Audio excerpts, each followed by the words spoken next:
My name's Ollie Kaplan. I'm with Comics Beat, and I'm here today to talk with Rory McConville and Declan Shalvey about Terminator Metal. If you guys could please just introduce yourself for our viewers. And Sure. I'm Declan Shalvey. I'm known for things like Moon Knight and I can't even remember what I've done now. But yeah, currently working on Thundercats, and I just wrapped up a series, the first Dynamite Terminator series that came out last year, and that's just wrapped up. Rory. And I'm Rory McConville. I am probably best known for working on 2000 AD, Judge Dredd, Time Before Time, a series Deck and I did together, and currently, well, also a run on Spawn, and now currently on King Spawn and Medieval Spawn.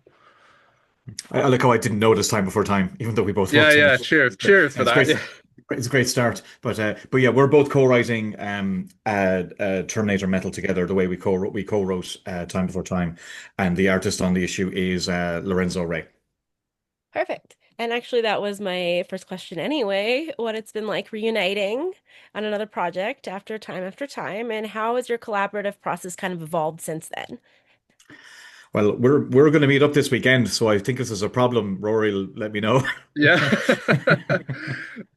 It's I think it's well, we've talked about, yeah, it's definitely different in that partly it's down to the anthology nature of the book, whereas with Time Before Time, kind of just partly just down to the logistics, kind of one of us had to take the lead. So I kind of ended up doing a bit more of the kind of holding the pen on stuff. Whereas with Terminator, because of that anthology nature, we're kind of splitting the issues a lot more straight down the line. So I'm taking one issue, Dex taking another issue, and we both kind of do a pass on every issue, but it's a bit more clear cut in that way. Yeah, T Um, Time I- Before Time was a longer kind of, well, I mean, past the initial five issues, because creator owned, you don't know if you're going to last. But the goal was to do something more long form if we could, and as a result of that, there was just so many moving plates with different, characters having repercussions of the characters and things like that. And yeah, that was really busy. So yeah, we would kind of we would break down the overall story together, and Rory would take on like the lion's share of like all the hard work.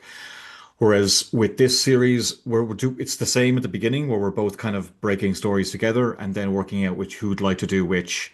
And again, because they are they're self-contained, more anthology feel. Like it's the same world but different places. And as a result, I can kind of dig into this issue, and Rory can dig into this issue, and we don't need to worry too much about tripping over each other. And then we can just check in afterwards and make sure, we're pleased. So I would say um, it's easier than Time Before Time was by the nature of the structure of the series, but also we have a good, I would say shorthand, but like we know how. I think we were definitely trying to feel each other out on Time Before Time to figure out like how much of a megalomaniac I am. It turns out it was a Big lot. one, a big one. Yeah. Yeah, we agreed on that. And after that, it was fine. But but yeah, since I kind of did the previous series, I get to lord it over Rory, and say I'm the boss, and we do what I want still. So that's very important to me. That's true, Um, yeah. but no, but also like I am. The reason, sorry if I'm going to, I'm answering a question before you can ask it, but this new series is kind of born out of the previous one I just wrapped. But like, Dynamite asked for more Terminator, and I wanted to do it, but I just couldn't on my own. And especially, I feel like with Rory's kind of background with 2000 AD, which is, you have to set up an idea and pay it off straight away, pretty much. Um, it's not the five arc structure, it's not, a five issue structure or what have you. You kind of have to have ideas and materialize them fast. And I'm not that fast, but Rory's really good at that. So it was a nice way of to kind of where I was going to fall short trying to do a new series. It's kind of Rory's strength. So it just kind of worked out quite nicely that we could do this together. Actually did want to ask about how you feel like you're able to each play to your strengths with this kind of anthology format. And we could start with Rory.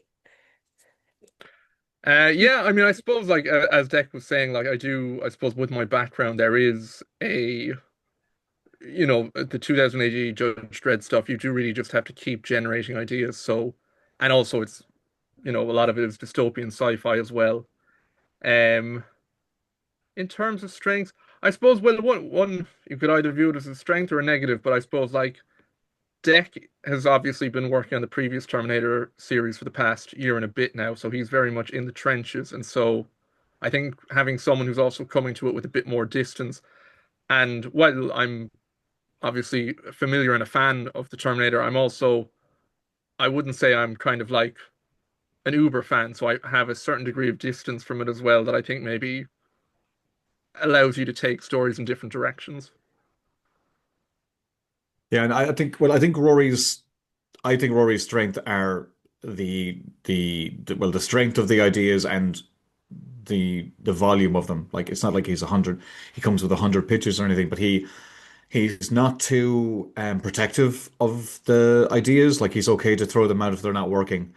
I'm different. I'm like I have an idea and that's the one I want to do. I'm I probably fall in love with my ideas more than I really should. Whereas I think Rory's really good for kind of like going through all the steps to make sure that they are working or that it does kind of there's more to it than like, oh, that looks cool, which is pretty much where I start from. So like I think I do think that's kind of my strength.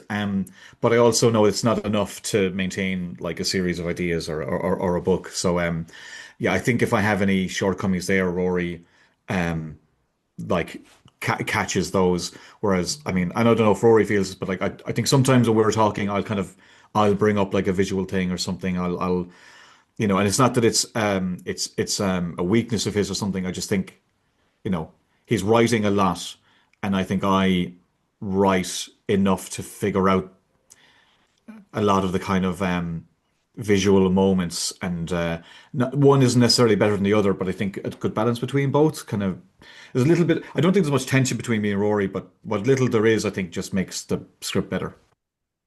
No, I was actually going to say that before you brought it up. Yeah, Oh, I were think like you? there's been huh? Yeah, Oh, were yeah, yeah, you? I Well, was. I no, there's definitely been on some of the issues so far where I've taken the lead on that deck. I'm thinking of one more. I can't say it because it'll spoil the issue, but there's one moment in particular where you were very uh adamant about having a splash at a certain moment just to really make it pop, and it's not a thing. I think I'm far more just how much can I cram in as humanly possible, whereas you are have that and it's obviously coming from the background as an artist as well, about trying to mess with the pacing a little bit every now and then. Like I remember you saying hmm. before how you just hate like the constant 5 panel page, and like that was the thing that really struck with me because prior to that, I think again by virtue of the 2000 AD stuff, you're just trying to cram in as many panels as humanly possible because you've just got to focus on story. Um, so yeah, I That think that that's even happened with us on Time Before Time because I remember I was pushing for 20-page issues because it's just leaner and it's easier to kind of schedule and things like that. And that's kind of how I was used to working in Marvel and DC.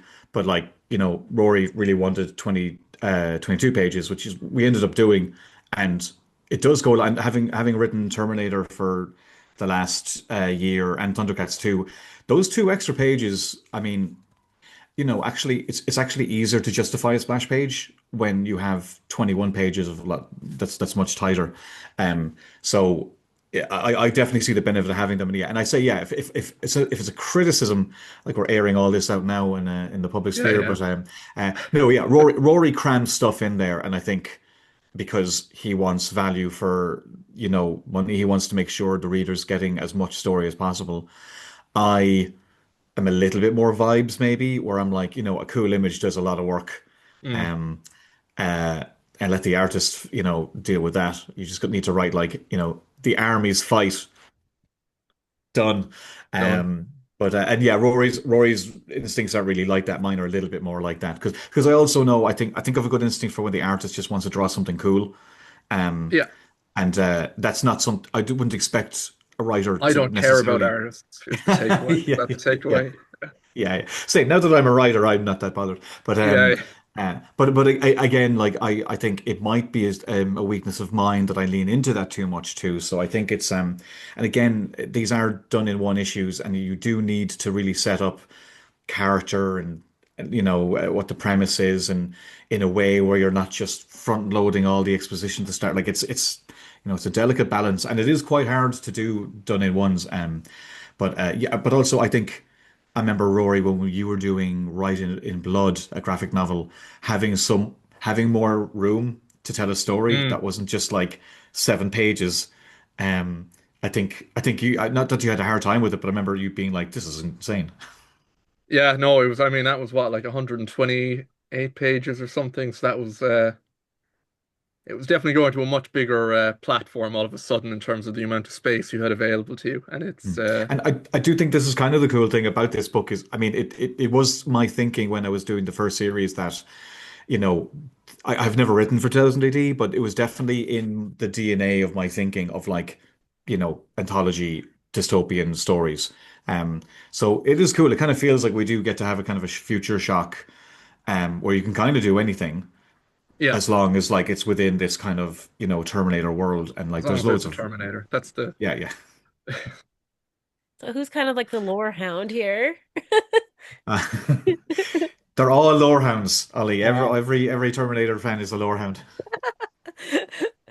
Um, and then what has been the process with Lorenzo?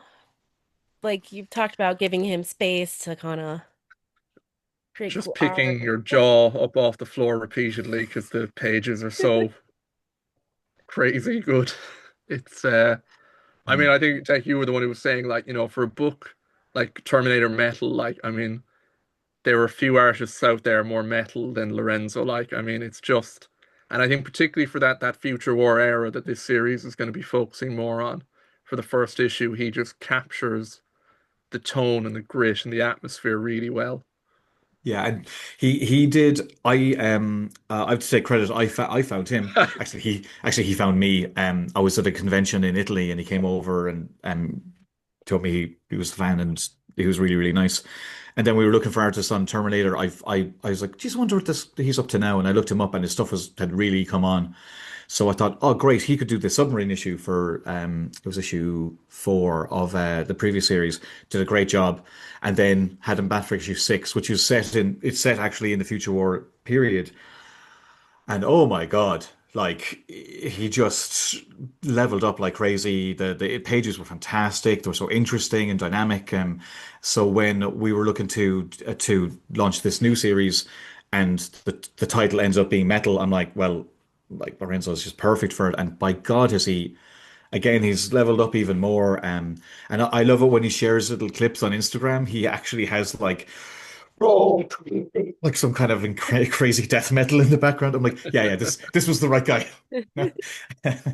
And also set the tone. Like we have art coming in for issue 2, and I'm sure issue 3 soon.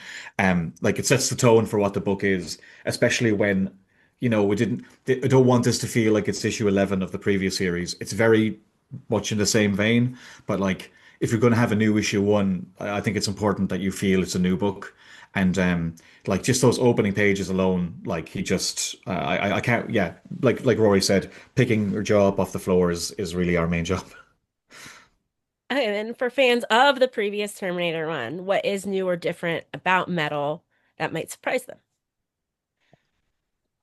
I think one of the big things when we were talking about that, about kind of why does this need to be a new series, is that one of the key things is that, say, the previous series was predominantly focused on Terminator missions to the past with kind of an occasional trip to the future war.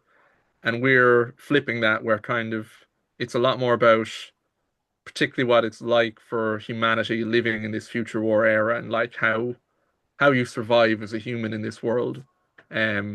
With, of course, some Terminator missions to the past as well. But kind of with the balance flipped, I think. So I think it's the main focus is going to be the future war would be the big change in this regard. Yeah, like when I was doing the first series, for me it was like, you go back to the original movie, and it's a kind of a B movie thriller with, like there is a Terminator robot, but it shows up at the end. It's a man in with shades for the rest of it. So, it's actually very low budget, but you know what I mean, like a restrained noir thriller. And I'm like, that's what I want the book to be. somebody who you can't stop is coming to kill you. So that was really the focus. A lot of kind of the lower heavy fans would definitely want to see more Future War stuff, and I wanted to do it. I just felt we didn't deserve to get there until we'd kind of like seen other places. So that's why we did get there in issue 6 and then issue 10 again. But then the book was over. It was designed as 10 issues. So when it was over, like there was so much more room to do that stuff. I felt we deserved to get there. But then the book was over. So now basically have a book where we can really lean into that stuff.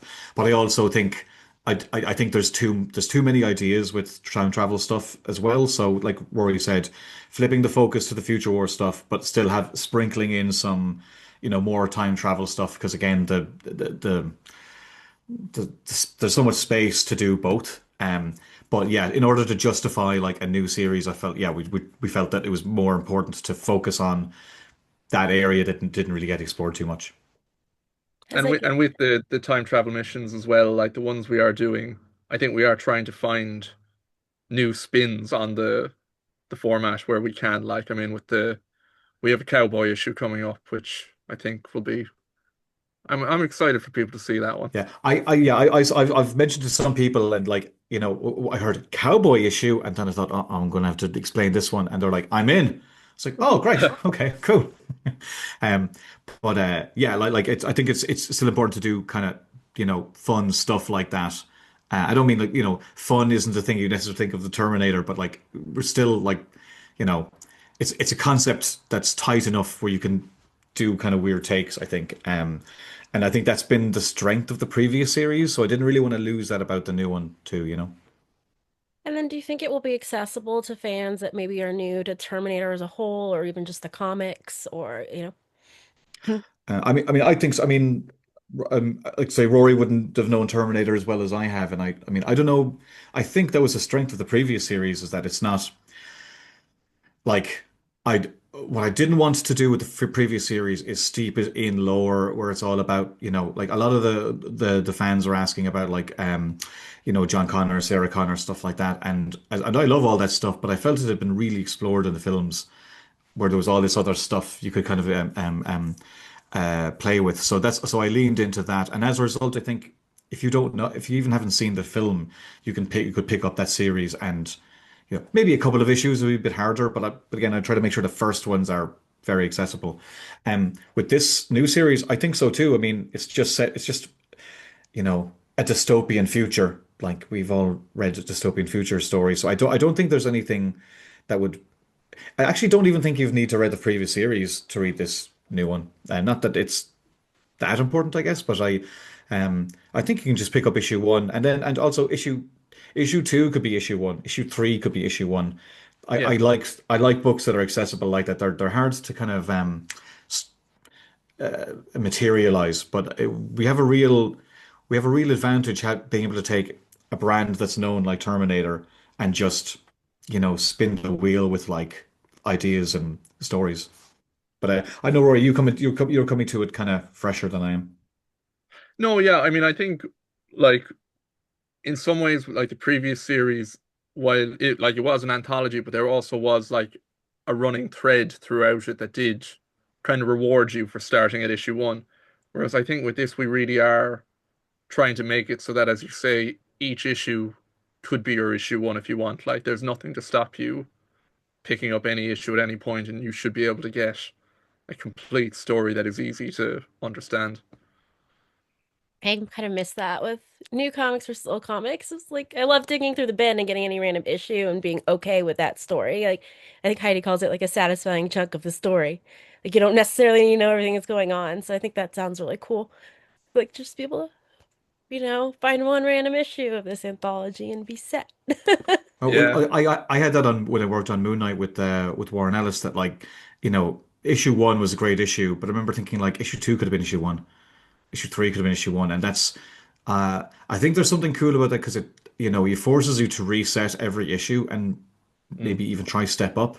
And I think having different artists on different issues that way makes them feel like it's like that they're all kind of small mini films in a way where you have your concept wraps up, and you get to tell your story. And I think it lets each artist kind of, you know, go crazy and moody and action and no, I really kind of looked into the format. Like when I took on the franchise in the first place, that wasn't, I didn't, I thought originally I'd have to like do something different, but it's such a fun, I've said in other interviews, like story engine, to play with. And once you set it up, it's just a matter of like just having fun with it. So like, it's the reason why I'm glad Rory came on because I didn't want to leave the book. I really loved that first series working on it. It was just a lot of work on my own. So now I feel like I get to have more fun with it and not stress about it as much. Um, and I love that like that book is that kind of book is still going to be on the stands. Um, uh, and I love that you can just go in, pick it up, and it's a new idea or a new story, and you can just have fun with it. Also, real quick detour. Is that a Moon Knight tattoo on your arm? Hmm. Oh yeah, sorry, yeah, Sorry, yeah. just I got to go to the premiere and when the show came out, and I went with my sister, and she bullied me into getting a tattoo with her. So it's the only. I'm 43 years old, and it's the only tattoo I have. It's probably the only one I'll ever get. But yeah, I did it because my sister made me. uh-huh. Like Because like I'm a every big, strong 42-year man. old man. Yeah. Exactly.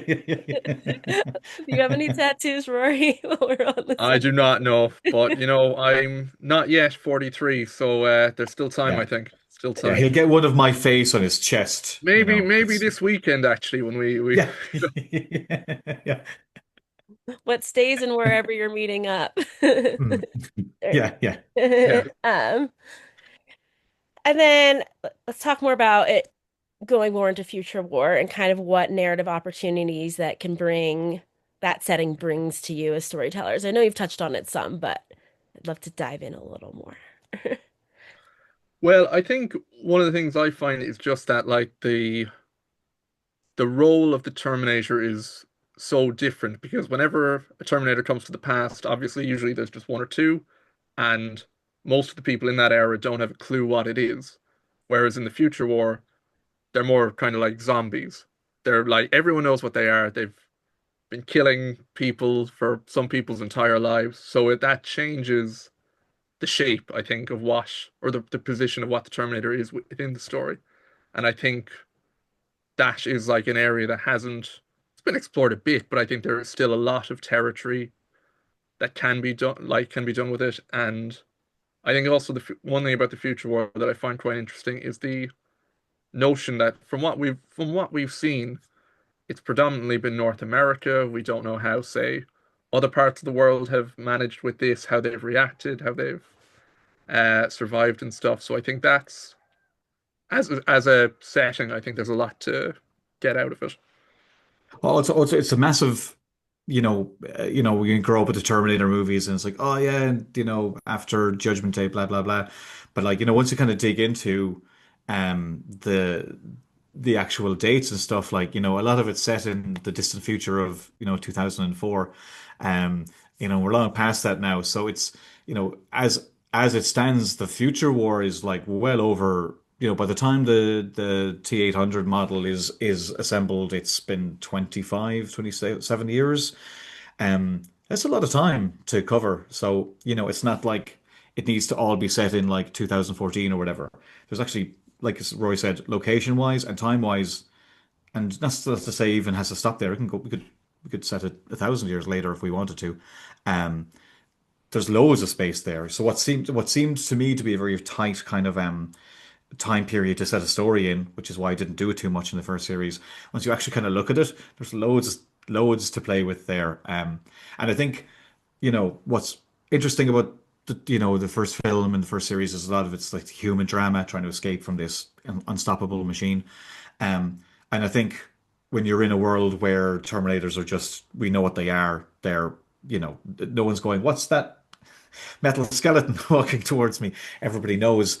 I think there's a different type of human drama, and it's not the person stuck on their own is vulnerable. It's an entire species that's vulnerable. So yeah, there's so much stuff there. I mean, I think Rory's been digging into it more than I have. Just with the way we've kind of worked out the workload, but yeah, there's so much to play with there, I think. So then I want to follow up on you brought up how most of the Terminator stuff is kind of Western centric. So are we going to see stories kind of set in other parts of the world then in this anthology? Can you tease that? We if we get past our initial 5 issues, I think we can there will be. So if you buy a lot of copies, we will absolutely go to other parts of the future war world. And if they're bought in other parts of the world, maybe specifically for those parts. Yeah. No, Rory had a very strong idea for a story in another part of the world, but uh, we we kind of put a pin in it just because. And again, I kind of hate telling these stories because I think they're so boring for readers. But in the context of the first 5 issues, it was too similar to something else. And you only have 5 issues, and you don't want them to be too similar. You want to be kind of covering a spectrum of stuff. So basically, we put a pin in that. We'll definitely do it, I think, when if issue one does really well, and we know we get more issues. Um, like I hate the answer to a a a creative question to be a total just boring number, Sales. Yeah. commercial argument. It sucks. I hate that that's it. I wanted to go, oh, we're going to do X, Y, and Z, but we had to plan the first arc to be like this. If this is only the first arc, we wanted to be a strong, diverse set of stories. So ideally, yes, the answer is yes. Not on the first arc. If we do well and we go past the first arc, then 100% would definitely be going other places. We just need to kind of set up a strong opening series in case in case it's the only one. And then Actually, can I ask, as an interviewer, is that like interesting at all, or is it like, the worst answer in the world? I mean, I think our readers are interested in sales numbers and stuff, Hmm. Like they want to know when to order the books too, and like how much.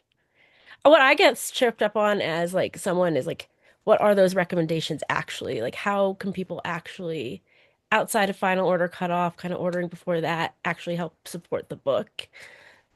Well, I mean, I'd say I think the trade's out now, so I think if the trade does really well, I mean, I will say, like, I'll just say it out loud, like, the reason there's a new series is because the book was doing well enough to do more than 10 issues, but structurally, I kind of planned it as 10, and if I tacked on 5 more issues, it wouldn't, as a series. I think me and Rory were talking about this because initially that was the idea, but Yeah. it would have felt kind of, I don't know, tacked on. So getting to do this as a new thing, I think is great. I think the opportunity for sales to go up because it's the first issue, brilliant.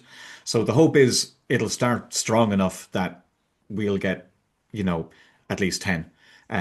But I don't think Dynamite can promise more than that right now. And I don't like lying to to readers either, going like, "Oh man, we're going to get 100 issues," um, and it does feel a bit sad to go like, "Well, if you could buy issue one, please, then we'd be fine." But it's just a practicality. It's the same in creator owns too. I mean, I'd love to say with the companies is a whole other matter, but like they've got to go by what the sales are too, and they're not going to keep publishing a comic if it doesn't do well. So I think there's huge potential with this new series. Um, and yeah, I'm hoping sales be good and we can keep going past 5 because I feel like if we just get 5 issues, there's so much more we could have. We're just getting, it feels like we're just getting started, if I'm being honest. Mm. Isn't that the hard part as a creator? Because I feel like often stories are just getting going when a book gets canceled. Like they're just finally diving into the meat of something at 5 issues. And I find that frustrating as a reader sometimes. Like, I mean, and I know No, things are totally. based on sales numbers and whatnot, but it doesn't feel like it gives books time to actually reach fans if there's only that many issues. I think it goes both ways. Like when we did Time Before Time, we planned it. We wanted it to go longer than 5, but we didn't know, and we didn't. I don't think we knew until issue 3 numbers came in. Yeah. Does that make I can't sense? actually Or remember yeah. It was, what? but yeah, we had to plan for it ending at 5 as Yeah, well. And yeah. thankfully We we were able we to we go. wanted to go longer, but we had to go like this. The needle may just drop at 5, and if that's it, at least this story will be solid. But we were hoping there was all these places we could go, and then we did.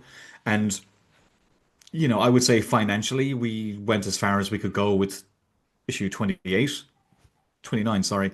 Um, but like ideas wise, we hadn't we hadn't expelled all the ideas, but we had at least cashed in on all the ones that we felt really strongly about, places we want to go and have the room to play with. And, if you have a longer series, like I think I was mentioning with Thundercats, we did an issue that's like basically Panthro as if it's Mad Max, which is great and it's a fun thing to do. But if that was issue 4, that would really stand out as a waste of space in a 5 issue miniseries.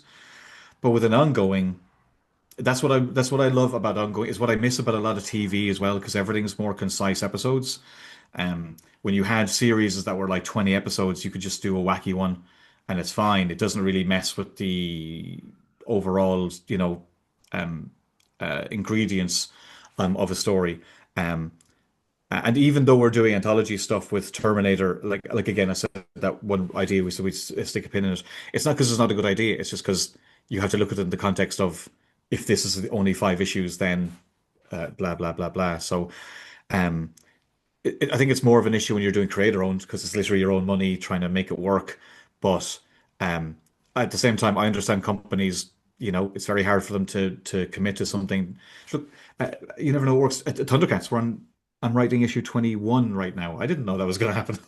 So it's impossible to know what's going to work. And I do have sympathy like, I'm not angry with Dynamite saying like, we're going to guarantee you for 50 issues. They don't know where the market's going to be. But what they can do is they can give us 5 and see how we do. That makes sense. Um, and then I guess while we're talking about the kind of the popularity, why do you think the themes of Terminator continue to resonate today? I mean, I feel like it's kind of obvious, but I still think it's a good question. Is there anything going on that would still apply to our lives nowadays? I don't know. I don't know. I think it's just that it's a cool robot, and that's the only reason. Well, I mean, um, well, look, also Terminator's love story. Like, there's a lot of in that first film that really, Mm. resonate, and then that turns into like the love between a mother and a son. There's, um, you know, I guess like dystopian, futures are like they're a staple of the last, 50 years or whatnot. But I also think the Terminators did a good job of like just instilling fear, Arnie playing the Terminator in the first film. It was scary without even seeing the robot, and then it's like what you don't see is scary, and then when you do see it, I mean, look, Cameron is a fucking genius. Like what he did with so many films, tapping into, the human condition, um, like great sci-fi ideas that aren't so like highfalutin you're going to lose an audience, like stuff that just people that clicks with people. Um, I should have really this written down somewhere. Why do people like Terminator? Um, but I think like I'm not sure the lore stuff is that important to people, really. I think that's why it hasn't really mattered that we didn't do it. I think ultimately, fighting, you know what it is? It's fighting an impossible battle, I think, is something that it's completely illogical, but humans always do it and always try. And yeah, fighting in the face of like near destruction, it's just something we're always going to feel compelled to think about. Yes, especially Yeah. with like literal Terminators kind of coming into existence. And then we only have a few minutes, so I do want to ask really fast if there's anything else you want to add before we get cut off. Do you have anything, Jack? Um, no, just yeah. Anybody wants to try out the previous Terminator series, Volume 1 is out now. Some issues are still on the stands. Again, you don't need to worry about it like affecting anything. But if you're interested in that type of stuff, there's more of it there. Issue 1 is out in October. Yeah, Please pre-ordering order always it soon. helps. Please order it soon. Yeah. What is I your mean, final order cut off? Do we know yet? I don't know the That is Okay. a answer. good question. I'll Should ask have Amy. asked. I'll ask Amy. Yeah, thanks. Like in my defense, I do a lot of books, so it's very hard to keep track of it all. But yeah, and I'm currently also writing Thundercats, which issue 19 is out next, I think. Again, I'm losing track of these things. Um, and do I have anything else coming out soon? various covers and whatnot. But yeah, mainly, yeah, it's mainly Th Thundercats and previous Terminator series, this new Terminator series, and Rory's got stuff too. Yeah, no, I've got I think Kingspawn 49 is out this week, and then we're doing next month a kind of starting a big crossover between Kingspawn issue 50 and Gunslinger and Scorched 50. So it's the first kind of big crossover of the Spawn universe. Um, but yeah, that's everything for me. Oh, Awesome. so we do have volumes. We have volumes 1 to 6 of Time Before Time, Oh or yeah, yeah. out now. We Also should has a really plug them. robot and time travel. Also has a robot and time travel. So if anything, actually, don't bother with the Terminator trade. Just get Yeah. no, just get, just get 6 volumes of Time Before Time. But I would say like if like that was the cool thing about that series was we could go long and go weird places. So I do highly recommend it. There's some amazing artists like Joe Palmer and Ron Salas and Eric Sawatsky and Jorge Coelho, and yeah, it's a great book. I highly recommend it. Awesome. I'm going to cut us off there.